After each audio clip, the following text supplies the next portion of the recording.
Hey everybody, Alex from SeemsGoodMagic.com here. We're back doing Swiss Magic Origins. All right, I think we're just going to take Outland Colossus because this is a powerful card. Quick announcement, I figured out how to emulate basically or upload all of my Travelers of Storia board game into a tabletop simulator program. And I tried it out yesterday, and there's some minor kinks, occasional crashes, but for the most part it works really well. And I'm going to be streaming me playing the simulated Travelers of Storia on Twitch. So go to SeemsGoodMagic.com and you can see just on that main screen when I'm streaming. Come say what's up, ask some questions. I would welcome that. And maybe if some of you guys got tabletop simulator, I can share it with you and we can even play it together. That would really be cool. So I'm really looking forward to streaming Travelers of Storia in this tabletop simulator. I think I've got high hopes for it. I think it's going to work really well. All right, that's all I've got to say on that. So feel free to ask any questions and I'll answer them. Outland Colossus, pick number 1. So mostly, I guess I'm just looking forward to being able to sort of like teach people through this simulator program, which is amazing, by the way. It took me about 4 hours to get everything uploaded and try everything out to make sure it worked. And like I said, there were some minor hitches, and there still is, but I'm figuring them out as I go, and it's still very functional. So, okay. Follow-up pick. Well, there's no removal in here, and the only green pick's not very exciting. I could just take the Incarnate. Is that greedy? I mean, I could also just take Jesse and Thief. You know how I feel about blue-green. Jesse and Thief's really good, too. Card draw in green. I might actually like Thief more than Outland Colossus. And maybe you're wondering, but it's like, why don't you just take the Incarnate because it's already green? But Incarnate's just as difficult to cast as Jesse and Thief is, if you think about it, right? I think it is. It means I have to go red. This just means I have to go blue. I think I almost prefer the Jesse and Thief. Incarnate's been pretty good. I don't think it's busted or anything. I think Jesse and Thief can be busted, though. All right, well, Fiery Conclusion's good, but I can take Claustrophobia and be just as happy. No green pick again, though. I think the best card in the pack is likely the Claustrophobia or the Fiery Conclusion anyway, so it's kind of a nice pickup. I guess Mighty the Masses is technically a green pickup. All right, Claustrophobia it is. Ooh, all right. Well, we've got Stalwart Haven pick 4, which could be a thing. I mean, Stalwart Haven's good. I like Clash of Wills, though. I kind of want to take the Clash of Wills. I love this card. It's been really good in this format. And the 2 blue picks I have are pretty solid right now. I think I'm going to take Clash of Wills over Stalwart Haven. I like it, but I want to marry a color early.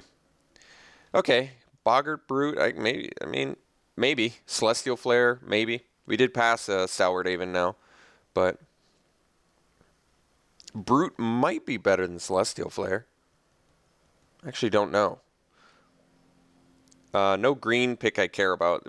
Could just be the Colossus isn't going to work out, but that's okay. Probably want the Boggart Brute. I think it actually is a better card than Celestial Flare. Maybe even. I can't really say that it's better than Celestial Flare, but there's no blue pick I care about, so I think it's either Brute or Flare, and even though Flare's removal, I think I'm going to go Brute. It's kind of an unexciting pack. Could take the Bloodlust. I never use this card, though. Guess it works. It's pretty strong with Jesse and Thief. There's just nothing in here that matters. I'm trying to think if I really would want to play Blood. I don't really like the Bloodlust plan, for the most part. It's pretty good on a Boggart Brute, too.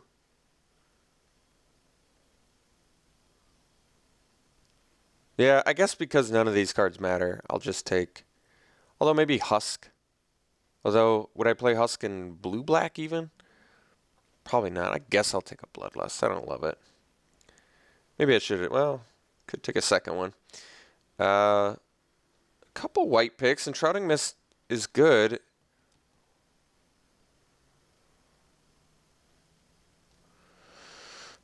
Could take a second Bloodlust. Should I try the Bloodlust plan? I'm trying to think.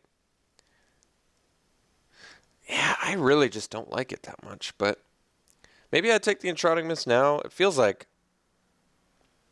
it might not be too late to jump on the... Well, I mean, there's also Force Mage if I want to go back in green, but it does feel like green's probably getting cut. I'm just not going to do Bloodlust. I just don't like it. I'll take Enshrouding Mist. That might be a sign. We'll find out. All right, well, Totem Guide Heart of Beast this late. That's pretty insane. All right, well, let's jump in white late, albeit a bit late. So I wish I had taken the Flare now. Scab Goliath is a nice pickup here, though. Bonded Construct's fine.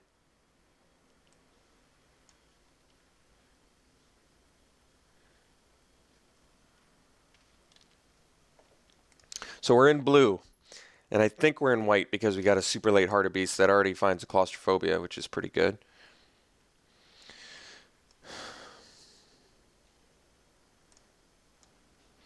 Screeching Scab's actually a nice pickup since we know for a fact we're in blue. Oromancer's only okay. This is a tough card to play, actually, unless you got some Way to the Underworlds. It's tough to put your auras in the graveyard. I mean, maybe if you have Self-Mill, could work pretty well, but bunch of black cards. All right.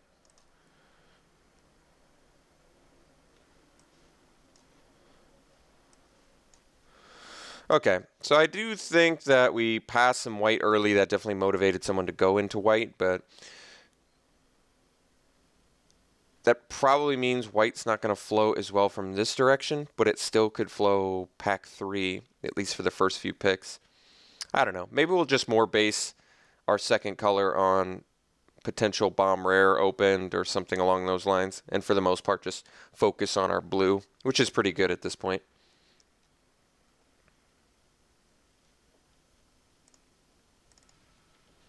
Dwynen. Jeez. Well, I think we're going to take War Oracle. I still want to be in white. I think of all of our second colors, white's got the most to offer. Otherwise, I could take Dwynen and start just forcing my way into green. I mean, Outland Colossus and Dwynen are good. Dwynen's good even if you don't have elves, I guess. Certainly stronger than War Oracle. Alright, maybe I do just force my way into green. We saw some, and green might flow this way a little bit. Maybe green flows this way a little bit. I mean, having two cards in the color that are just both, you know, really strong rares is pretty motivating. Plus, you know how successful I've been in this format with green-blue, so... Okay, fine. Ooh, Bounding Krasis. That's a good one. I don't think we're going to hope to table it this time. Last time I tried that, it didn't work out. We're not giving up too much for it, actually. We're giving up a Timberpack Wolf and a Ring Warden Owl and a Gather the Pack. That's actually fine. Let's just, we're on pack 2. I'm just going to do it now. Possible splash for Totem Guide, I guess, since it finds Claustrophobia, but for now, let us just take this Bounding Krasis and fully commit ourselves to blue-green. Claustrophobia number 2 is a very nice pickup. Take it. I don't like Scrapskin Drake. It's a bit of a mess. Caterpillar's a sideboard card. Veteran Sidearm is something this deck probably doesn't need. I guess I'll take Caterpillar in case I have to. I just don't like Scrapskin Drake.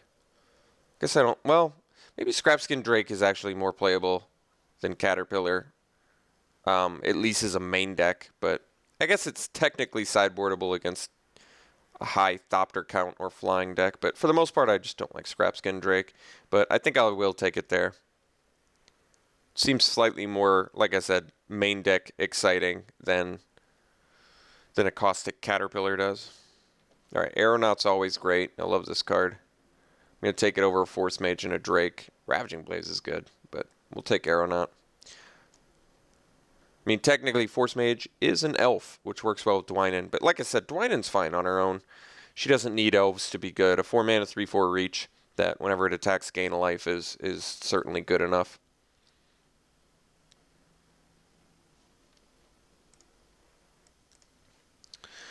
Well, there's a second Scab Goliath, which is pretty strong. Do we need it, though?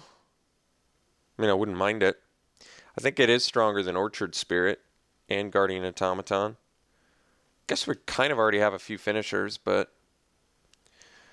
how bad? I mean, if I can find more creatures, which I don't think is too hard, Scab Goliaths are going to be pretty strong. But then I'm just good on top end at that point. I could just take the Orchard Spirit. I mean, it's got some evasion. Automaton buys you some time. How bad is going to have multiple Scab Goliaths? It could be bad. I think I'll take the Orchard Spirit here just for the evasion. Especially since our Scrap Skin Drake can't block already, rather. Ring Warden Owl, definitely seeing a lot of red.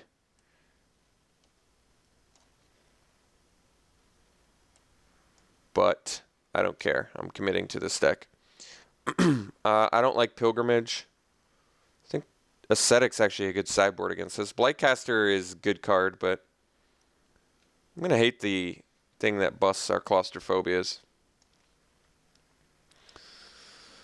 Okay, Titanic Growth is good.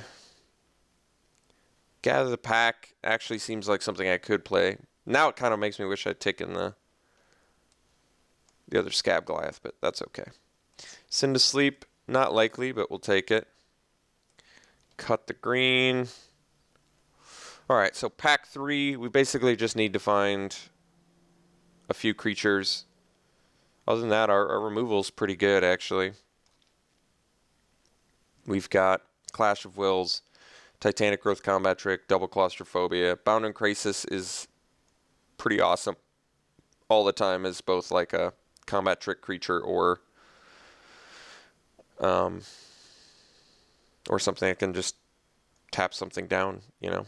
3/3 body for 3, pretty good. So we basically just moved in on green because we have 2 powerful rares in it, and now we have a Bounding Crisis, which is fine, and a Titanic Growth. But yeah, we're basically, I mean, green is absolutely getting cut. It's just we're supplementing with green and focusing on blue because blue is actually open. So we're making blue work. I'd prefer to not main deck the Scrap Skin Drake. I'm kind of okay with the Bonded Construct main deck here just because this deck doesn't have a ton going on early. So getting a little blocker early on against those pesky Topan Free Blades could be really helpful.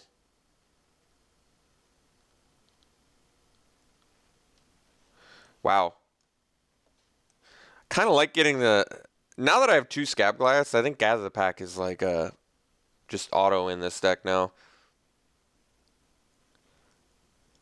Second Outland Colossus. Alright, well, this deck is coming together. All the Outland Colossus, multiple Scab Goliaths. Getting a little top heavy, but remember, Clash of Wills is only like a 2-drop, right? I think this doesn't strike me as a Send to Sleep deck. It also doesn't strike me as a Scrap Skin Drake deck, but it does strike me as a Bonded Construct deck. So we just don't have a ton going on early, and we definitely want to make early trades to play Scab Goliath. So let's pick up Colossus, which is just insane. Empath is great, and nothing else is really close, so alright.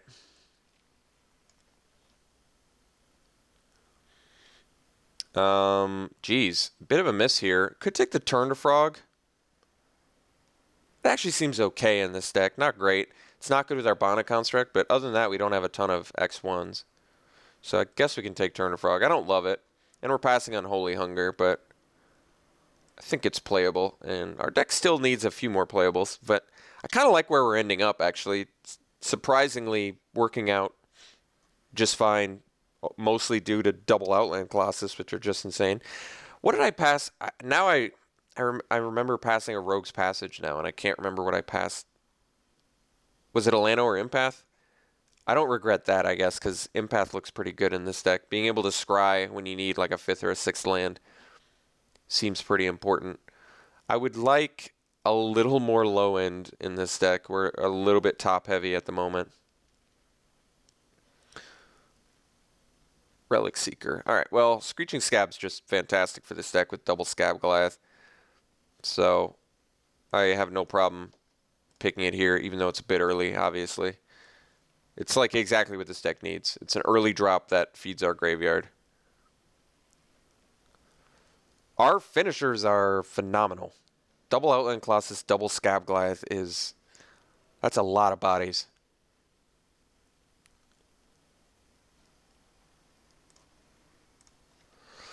Okay, I think I'm going to take the Visionary over the Elite. I just like Visionary more for the most part. And drawing cards is pretty important when you've got a lot of late game stuff to do. Got to make sure you hit those land drops. Elvish Visionary is just a fantastic card.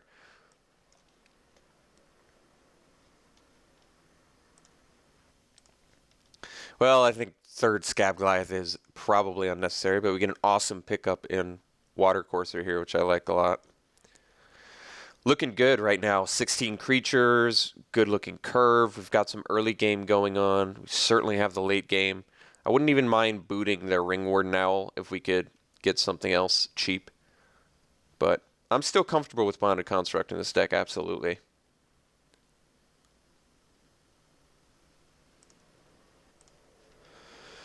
Okay, Evolutionary Leap. We've certainly got the top end to find with it, and it works really well with Scab Goliath, so yeah, we're going to take that for sure. It's a nice 23rd card. Wouldn't mind getting a Mighty of the Masses either, because I love that card, but we'll take the Leap. Seems like a deck that can rock it. All right, Screeching Scab number 3. I'm still on board, and maybe at this point we can cut... Like, I could technically cut Bonded Construct, but I think I'm actually going to cut the Owl. 2 Goliath, 2 Outland Colossus is more than enough in game. I don't really like Owl all that much in this deck anyway. And I'd like to just get... Oh my god, we got the Rogue's Passage is so good in this deck. Taking it. Epiphany with all of 2 artifacts. That's not enough. I'm not going to play Brawler's Plate. Although... it's pretty strong with Outland Colossus. I still don't think we're playing it. Maybe I take it because I'm not going to play Royal. Okay. Consider it. Bone to Ash for sideboard. I don't think I'm likely to play Alchemist Vial. This looks like a solid... I really like the triple Screeching Scab with the double Scab Goliath now. I'm really on board with that. And the Gather the Pack even. We'll take Bone to Ash for sideboard. Veteran Sidearm and Calculated Dismissal. Sidearm actually is sometimes a nice sideboard card to have too. Sure, we'll take the rare. Okay. Alright, I like our deck. Panned out really nicely, actually. Double Outland Colossus, Dwayne and Evolutionary Leap. Like, even if green was getting cut, we ended up with some really good green rares. And I think Leap is just fantastic in this deck. Finds the top end, and we have great sack fodder for it. This deck looks really strong. I really like this deck a lot. I think our removal's not even too terrible, right? We've got like Turn to Frog, Titanic Growth, Double Claustrophobia, and like I said, Bound in Crisis can be removal. So a little bit removal light, but not too bad. Yeah, this looks like fun. This looks like a fun deck, to be sure. So, yeah, I guess this is it. Clash of Wills, too. I'm still happy about that. Gonna have to do close to an even split in land. In fact, yeah, that's tough. It's really tough, actually. I think we're doing an 8-8 split. I mean, I don't know what to say. We need both. I do think Rogue's Passage has to be in this deck, but... yeah, it would have been nice to pick up a Yavimaya Coast, actually. This deck looks like... all right, so I think this deck's main issue is mana. Mana could certainly be an issue. We're, like, very evenly split along the line, and we have need of both double blue and double green in like, the middle of the game. So, hopefully Visionary and Llanowar Empath can help with that. Although, Gather the Pack only finds creatures, which doesn't really help us, but... that's okay. Yeah, I think this is it. This is the deck. I like it. I think it looks like fun. We'll run it like this, and we'll see you round 1.